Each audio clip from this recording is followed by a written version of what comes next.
I think the pandemic and a tornado, but more specifically the pandemic, I think opened up the Pandora's box, right? Around something I know is really important, not only to you and the whole team at NPS, but I think to everybody, which is equity, right? Social and emotional learning, all of these things. When did you realize, or what did the pandemic do, right, and kind of exacerbate and say, hey, whoa, like we have kids that don't have internet access to learn remotely. We have kids that don't have laptops. Now, if you do have a learning disorder, how do we, like, how did you all tackle all these things, or go back and say, okay, now we had to create this equity roadmap because this pandemic showed us, you know, we have some things we need to work on. How did you tackle that? What was that process like? When did that hit you? Because historically we know there's always been inequities in education, especially for black and brown folks that look like me and you, just historically in this country.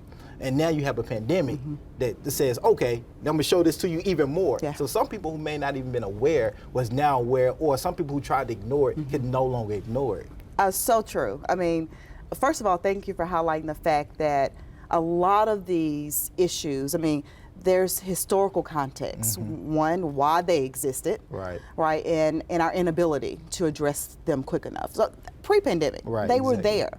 And so in a lot of ways, we knew exactly what those inequities were. Like, we knew them.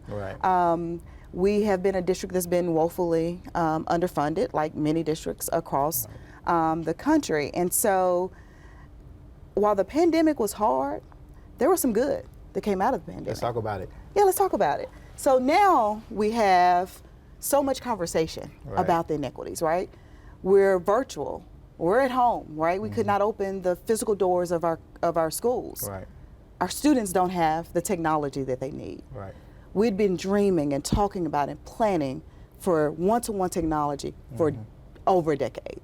Had not been able to execute on that because of funding sources, the investments were not there. Well, now all of a sudden, we need the technology in the hands of our students. And I'm thankful. We have great partnership with Metro Council, the mayor, they responded. We were able to achieve in just a couple of weeks something that had taken, I mean, years to even get to the forefront.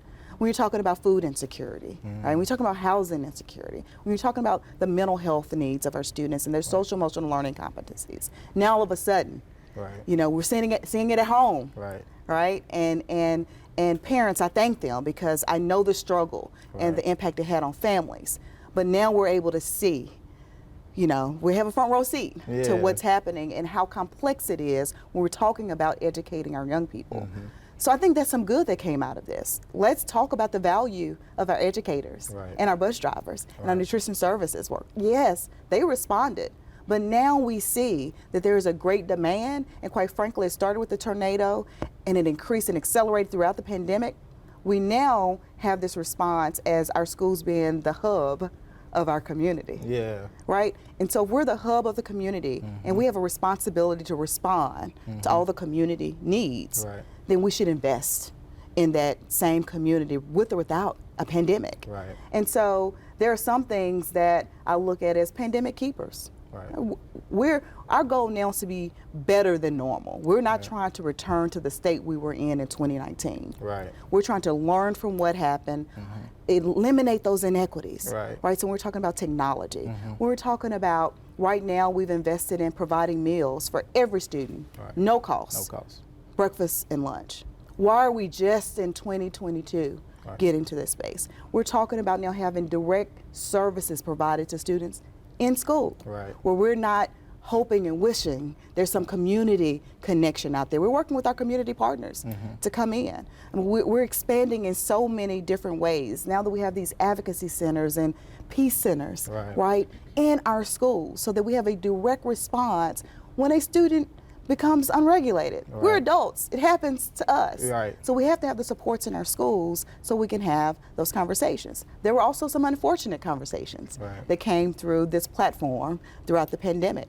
Right now we're challenging the books in our classrooms. We have this rhetoric around critical race theory. I mean, you name it. Now we're talking about you know, the value of our teachers, and we know good and well that our teachers have been the core, the backbone to our city, to our country, and preparing every student for every industry, as adults and in their professions. And so Lots of conversations about the inequities, right? But now we're in a space where more people are paying attention so that we can actually do something about it. We're closing the gap, but we're not where we need to be.